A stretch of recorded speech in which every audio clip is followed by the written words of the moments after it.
il y a un certain temps, il y a l'idée peut-être de réactiver, hein, de réinvestir.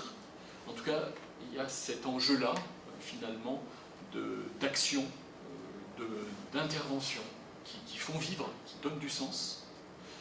Et tandis que du côté du patrimoine, on est moins, a priori, hein, dans cette question de l'action, de l'événement, du moment finalement, pour être du côté de choses plus récurrentes, peut-être les visites, les pratiques, intégrées dans un quotidien.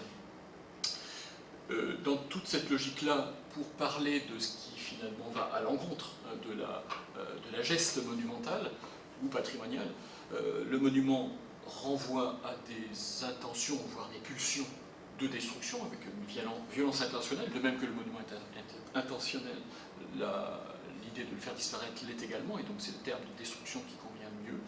Le patrimoine peut, dans certains de ces registres, disparaître de manière finalement moins intentionnelle, tout simplement parce qu'il n'est pas reconnu comme tel, et considéré comme banal, suffisamment peu valorisant ou valorisé pour devoir être maintenu et transmis. Donc on est dans un registre pour moi qui est celui plus générique de la démolition. Et enfin, ça rejoint aussi ce que vous nous proposez, le monument, on est du côté de ce que moi j'identifie volontiers comme la marque, du côté du marquage, et le patrimoine serait du côté de la trace, qui n'est pas forcément, encore une fois, signée. Pour moi, la marque, là je renverrai, si ça vous intéresse, à des travaux de Fabrice Ripoll, soit qu'il a fait en propre, soit que nous avons fait ensemble, où on a essayé justement de distinguer autour de la notion plus large d'appropriation de l'espace, ce qui relève du marquage et ce qui relève de la trace, qui est plutôt du côté de l'anonymat, plutôt du côté des groupes sociaux dominés, et qui, cette trace-là, bien sûr, peut être réinvestie. Évidemment, il y a une circulation entre ces deux notions, et une trace réinvestie.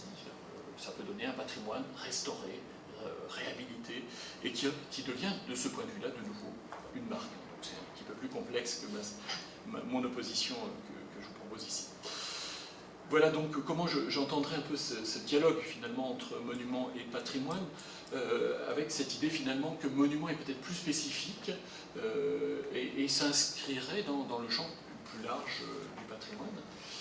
Autre manière de dire les choses, j'ai relu ces définitions que nous proposait Régis Debray en 1999. C'était à l'occasion de rendez-vous récurrents qui ont un petit peu... je ne sais pas s'ils ont disparu, en tout cas on en parle moins, les entretiens du patrimoine. Encore une fois, on était vraiment dans la pleine période d'explosion, de diffusion de la notion de patrimoine. Et donc il nous avait proposé, en termes de monuments, ça m'avait surpris d'ailleurs à l'époque, je m'en souviens très bien, une distinction à l'intérieur d'une typologie en trois types de monuments. Et c'est une typologie que j'ai jamais revue depuis, je pense qu'elle a été peu mobilisée.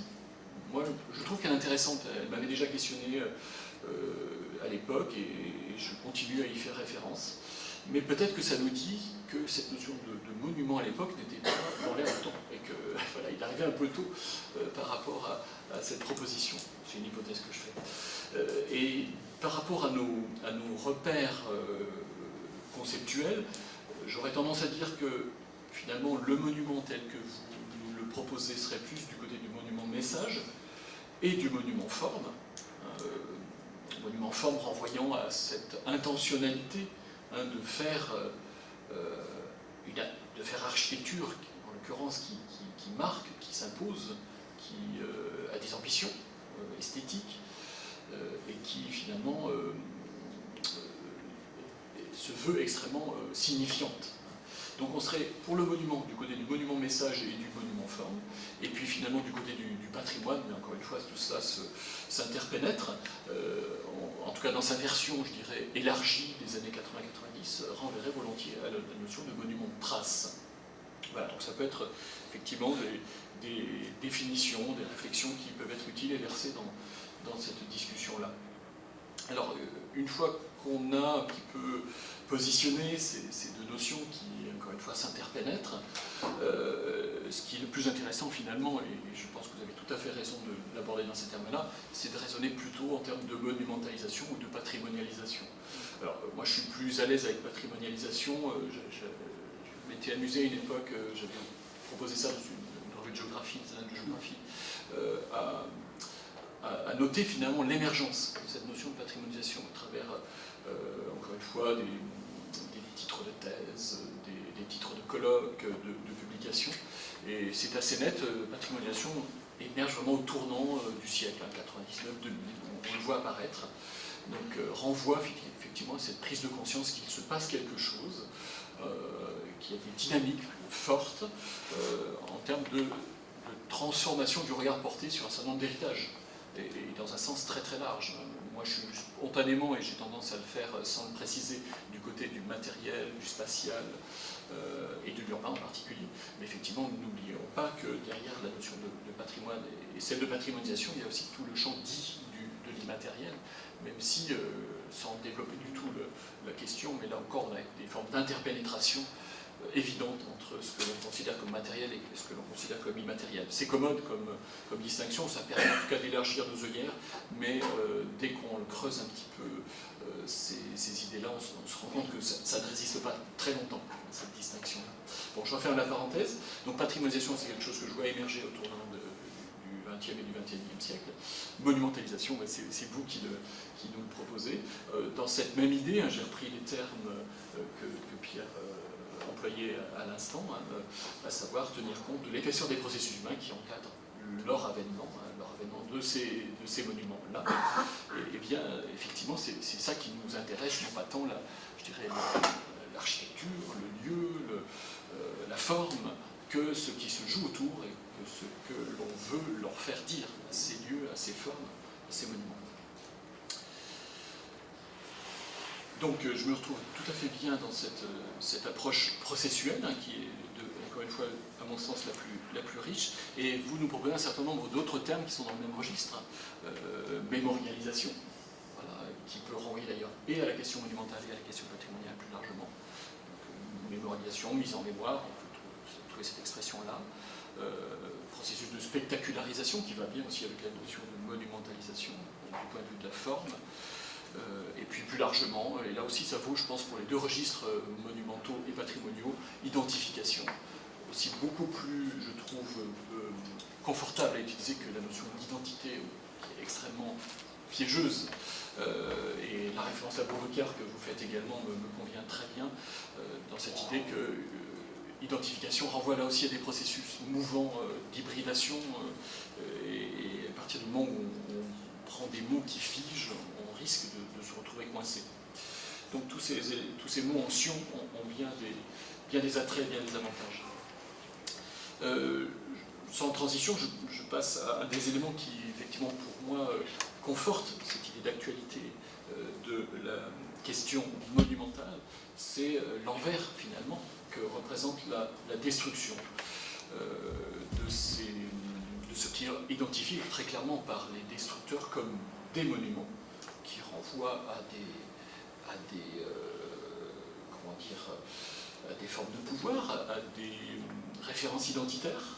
Et de ce point de vue-là, c'est à la fois quelque chose qui est, je dirais, vieux comme la destruction, la guerre, et qu'on retrouve pour ne prendre que le XXe siècle, même si évidemment le XXe siècle pratiquement s'ouvre avec un conflit d'une ampleur complètement nouvelle, dont nous avons marqué les 100 ans. Mais si on se reporte justement à ce conflit, on voit dès les débuts de la Première Guerre mondiale une forme de destruction monumentale, intentionnelle. Et là, je reprends les termes de Nicolas Detry, collègue architecte dont je vous parlais, que j'ai accompagné en thèse, et qui s'est intéressé à ce qui se passe après la destruction monumentale. C'était son propos de thèse. Comment on fait pour réparer, au sens très fort du terme, une fois qu'il y a eu ces destructions-là, qui ne sont pas simplement des destructions, je dirais, à but stratégique, ou alors en ayant effectivement un sens très large de stratégique, et en incluant dans ce stratégique la question d'une forme de démoralisation, d'une forme de négation du droit à exister de certaines populations, en l'occurrence ici la Belgique ou le nord de la France, avec la destruction qui avait marqué les esprits de Louvain, et puis de Reims avec sa cathédrale. Donc voilà, c'est quelque chose qu'on peut retrouver effectivement, par exemple, conflits mondiaux du XXe siècle. Je suis allé un petit peu trop vite. Et puis en même temps, je crois que vous y faites également référence, il y a peut-être des choses nouvelles qui s'observent à la fin du XXe siècle, au début du XXIe. Bon, je n'ai pas suffisamment de recul et puis pas suffisamment lu et travaillé pour en dire beaucoup plus. Bon, on a effectivement, pour ce qui concerne en tout cas le théâtre européen, donc cette guerre en ex-Yougoslavie, qui marque quelque chose qui est peut-être, encore une fois, nouveau, en tout cas avec le ressurgissement de destruction qu'on avait peut-être perdu de vue. Et là, je pense pour les caractériser, au titre de l'ouvrage de François Chalin, il parle de cette haine monumentale à propos de ce qui se joue en ex-Yougoslavie, et cette volonté intentionnelle, effectivement, de s'en prendre, en particulier à des édifices religieux, les mosquées UNESCO de Banja Luka, mais il y a aussi eu des églises orthodoxes, des églises catholiques, le pont de Mostar, extrêmement connu, célèbre, et puis donc, je vais mal prononcer, j'ai oublié comment prononcer, la Vijnenica, l'ancien hôtel de ville. Comment on prononce ça, Vijnenica. L'ancien hôtel de ville, donc construit à Sarajevo, du temps de l'Empire austro-hongrois. Un monument qui, à travers son style, à travers sa position le long de la rivière, sa polychromie, sa verticalité, l'assemblage